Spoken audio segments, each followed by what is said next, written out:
बस एकच. बरोबर आणलेली अंडी, टोमॅटो, दगड आधीच मारताय का माझं ऐकून घेतल्यानंतर?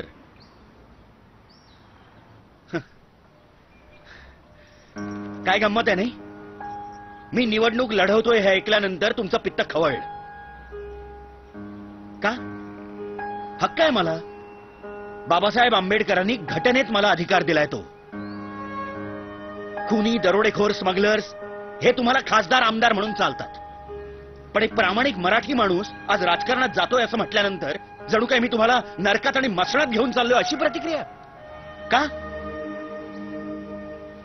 या देशात म्युनिसिपालिटीत नोकरी करणारा शिपाई सुद्धा 12वी पास लागतो, पण राज्याची धुरा सांभाळणाऱ्या राजकारण्यांना शिक्षणाची अट नाही. नाही नाही नाही, मी साक्षर निरक्षर या वादात जात नाहीये, पण एके ठिकाणी साक्षरतेच्या नावाखाली कोट्यवधी रुपये खर्च करायचे आणि दुसरीकडे निरक्षर उमेदवाराला लोकशाहीच्या नावाखाली सूट द्यायची. या सगळ्याची चीड न येण्या इतके शण्य आहोत का आपण? राजकारण हा बदमाशांचा शेवटचा अड्डा हे आपण मान्यच केलेलं आहे, पण राजकारण हा बदमाशांचा अड्डा कोणामुळे झाला याचा कधी विचार केलाय? राजकारणी चोर, लाचखाऊ, भ्रष्टाचारी, उन्मत्त असं आपणच ओरडणार आणि पुन्हा पुढल्या खेपेला आपणच त्यांना निवडून देणार. आम्ही नाही हो, आम्ही मतदान करायला कधी सोडून दिलंय. म्हणूनच तुम्ही जबाबदार आहात आजच्या राजकीय स्थितीला. निवडणुकीची सुट्टी तुम्ही हॉलिडे म्हणून साजरी करता आणि त्याचा फायदा घेऊन हे राजकारणी पैसे आणि बोगस मतांच्या जीवावर पुन्हा पुन्हा 5 वर्ष आपल्याला लुबाडायला मोकळे होतात. प्रत्येक नगरसेवक, आमदार, खासदार हे तुमच्या प्रश्नांची उत्तरं द्यायला बांधील आहेत, पण आपल्यापैकी किती जण त्यांना त्यांच्या कृत्याचा जाब विचारतात? का नाही आपण त्यांना विचारत, अरे बाबांनो तुमची भूक तरी किती? तुम्हाला भस्म्या झालाय का? किती खाल? अहो कळत नाही का तुम्हाला? अहो काढून काढून गाईचं दूध संपेल, पण हे तर आता बैलाचं दूध काढत सुटलेत.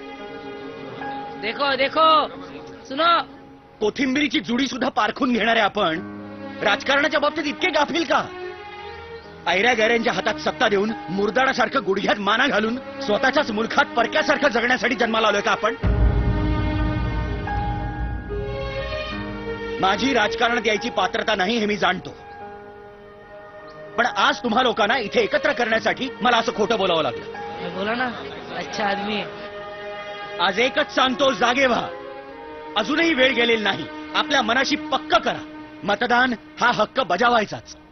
उमेदवार निवडताना त्याचं शिक्षण, त्याची निष्ठा, त्याची प्रामाणिकता, त्याची सामाजिक जाणीव हे सगळं तपासून बघा. तुमचं मत अमूल्य आहे, ते देताना नीट विचार करून द्या आणि मग बघा, तुम्हालाच तुमच्या शक्तीचा अंदाज येईल.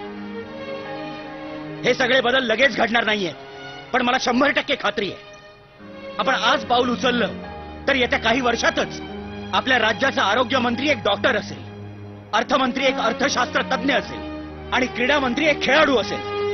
बजाव झाले, बजाव.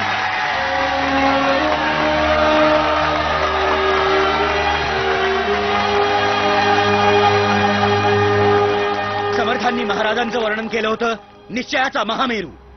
तो आता आपण आपल्या प्रत्येकात जिवंत करूया. म्हणा, मी जबाबदार आहे या महाराष्ट्राच्या भविष्याचा. गर्व आहे मला मी महाराष्ट्रीय असल्याचा. गर्व आहे मला मी महाराष्ट्रीय असल्याचा. गर्व आहे मला मी महाराष्ट्रीय असल्याचा.